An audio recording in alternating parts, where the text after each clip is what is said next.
धरती के रहस्यों की खुलने लगी परतें।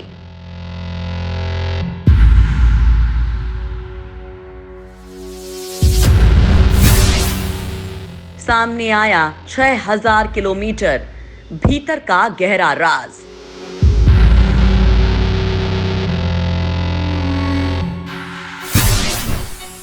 धरती के भीतर लोहे का हो रहा है रिसाव।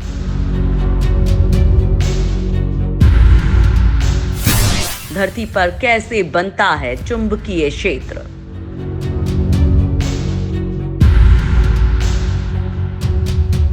पृथ्वी दिलचस्प रहस्यों से भरी पड़ी है, जिनसे वैज्ञानिक लगातार पर्दा हटाते जा रहे हैं।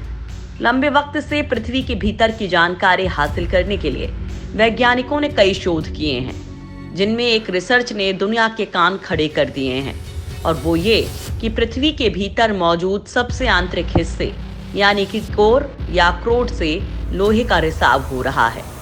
इस जानकारी ने दुनिया में हलचल मचा दी है, क्योंकि बेशक इंसान ब्रह्मांड के रहस्यों को सुलझा रहा है, लेकिन धरती के भीतर के वो राज अब तक पूरी तरह से नहीं जान पाया है। धरती के भीतर पहुंच पाना चांद पर पहुंचने से कई गुना ज्यादा मुश्किल है। लिहाजा दोस्तों, इस वीडियो में हम आपको हमारी धरती और उससे जुड़े खास रिसर्च के बारे में बताने वाले हैं, लेकिन आप उससे पहले हमारा चैनल सब्सक्राइब कर लीजिए, ताकि साइंस एंड टेक्नोलॉजी से जुड़ी रिसर्च बेस्ड जानकारी आप तक सबसे पहले पहुंचे। और वीडियो आपको कैसा लगा हमें कमेंट करके जरूर बताइए। तो चलिए दोस्तों, शुरू करते हैं। क्या है पृथ्वी के भीतर की संरचना? पृथ्वी की जमीन और उसके अंदर के भाग को 3 भाग में बांटा गया है।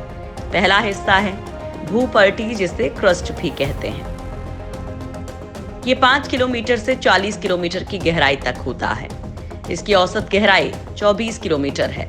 ये बेसाल्ट चट्टानों से बनी ठोस सतह होती है। क्रस्ट के नीचे मेंटल आता है, जो 2900 किलोमीटर नीचे तक जाता है। ये बेसाल्ट पत्थरों के समूह की चट्टानों से बना है।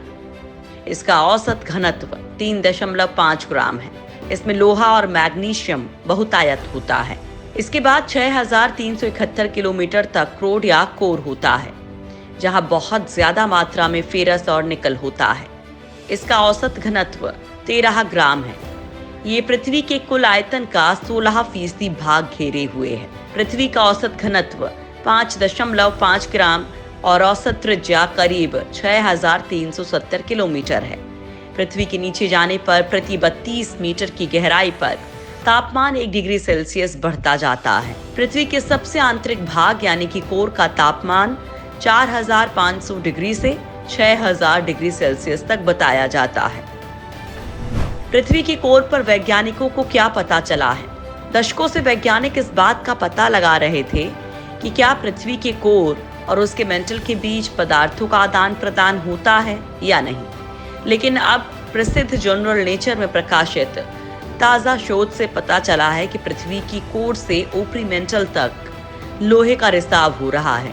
पृथ्वी की गहराई से आने वाली तरंगें बताती हैं कि पृथ्वी की कोर में बहुत सारा लोहा है। इसके अलावा उसकी मेंटल परत में भी लोहे की काफी मात्रा है। वैज्ञानिकों ने रिसर्च के आधार पर यह अनुमान लगाया है कि मेंटल में मौजूद लोहा पृथ्वी की कोर से ही आया है। इस बारे में ज्यादा जानने के लिए शोधकर्ताओं ने लैब में ही प्रयोग किए और देखा कि क्या लोहे के आइसोटोप्स अलग अलग उच्च तापमान और उच्च दबाव वाले क्षेत्रों में आ जा सकते हैं। इस तरह के प्रयोग से शोधकर्ताओं को उम्मीद थी कि इसके नतीजे ये जानने में मदद कर सकते हैं कि पृथ्वी की कोर, जो 6000 डिग्री तक गर्म रहती है, उससे हजारों डिग्री ठंडे मेंटल में लोहे का रिसाव हो सकता है।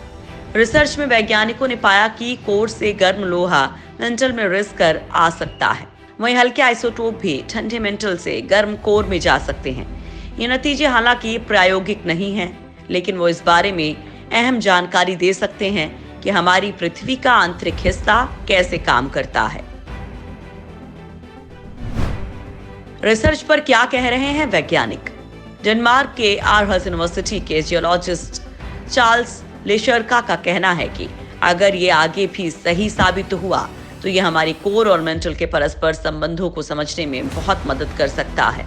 इससे भूगर्भीय गतिविधियों के समझने में मदद मिल सकती है और पृथ्वी के भीतर तापमान में बदलाव के बारे में जानकारी मिल सकती है। अध्ययन में शोधकर्ताओं ने कंप्यूटर सिमुलेशन से ये दर्शाया कि कैसे कोर से पृथ्वी की सतह तक पदार्थ आ सकते हैं।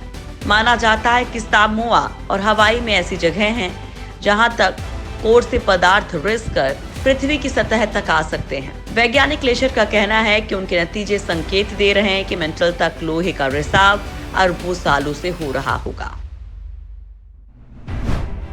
पृथ्वी का चुंबकीय क्षेत्र कैसे काम करता है?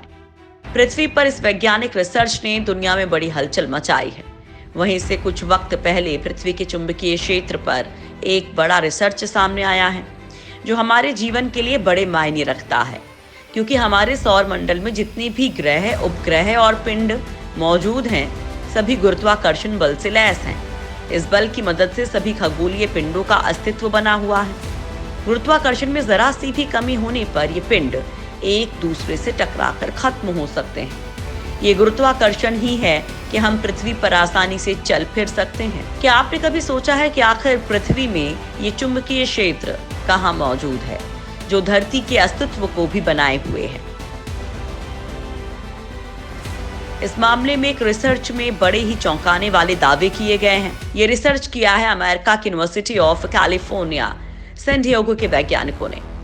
उनका कहना है कि पृथ्वी के चारों ओर उत्पन्न होने वाला चुंबकीय बल इसके भीतरी हिस्से मेंटल के तरल भाग के भीतर होने वाली प्रक्रियाओं के आधार पर तय होता है। ये रिसर्च पृथ्वी की शुरुआती इतिहास के बारे में बेहतर समझ पैदा कर सकता है।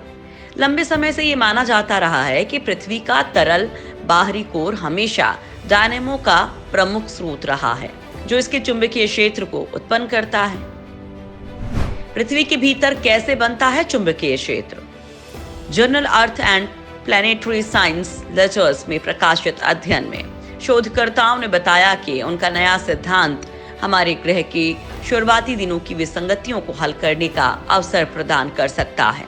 रिसर्चर डेव स्टेकमैन के मुताबिक वर्तमान में हमारे पास कोई ठोस सिद्धांत नहीं है जो ये बता सके कि गर्मी से कैसे पृथ्वी के चुंबकीय क्षेत्र का निर्माण हुआ, और ना ही इसके विकास को समझने के लिए हमारे पास कोई वैचारिक ढांचा है, क्योंकि इससे पहले वैज्ञानिकों ने कहा कि पृथ्वी और उसके जैसे दूसरे ग्रह जिनके पास तरल धातु का कोर होता है वो तेजी से घूमते हैं और उन परिस्थितियों का निर्माण करते हैं जो गर्मी के संवहन को संभव बनाते हैं, और इससे चुंबकीय क्षेत्रों का निर्माण होता है। बाद में भूगर्भवेत्ताओं ने पाया कि पृथ्वी के 450 करोड़ वर्ष के इतिहास के शुरुआती दौर में पृथ्वी के नीचे का तीसरा हिस्सा पिघला हुआ रहा होगा, जिसे बेसल मैग्मा महासागर कहा जाता है। ये चुंबकीय क्षेत्र का निर्माण कर सकता है, लेकिन अब इस रिसर्च में वैज्ञानिकों ने बताया है कि कोर के बजाय निचले मेंटल का ये तरल हिस्सा पृथ्वी के चुंबकीय क्षेत्र का निर्माण कर सकता है। अध्ययन में बताया गया है कि पृथ्वी का मेंटल सिलिकेट मटेरियल से बना होता है जो सामान्य रूप से बहुत ही खराब विद्युत चालक होता है। लंबे समय से वैज्ञानिकों का अनुमान था कि मेंटल के भीतर शायद चुंबकीय क्षेत्र के लिए आवश्यक बड़ी विद्युत धाराएं पैदा नहीं होंगी, लेकिन इस रिसर्च टीम ने कहा कि निचले मेंटल का तरल सिलिकेट वास्तव में अधिक विद्युत प्रवाही हो सकता है। लिहाजा कोर के बजाय मेंटल पृथ्वी का चुंबकीय क्षेत्र पैदा करने के लिए जिम्मेदार है।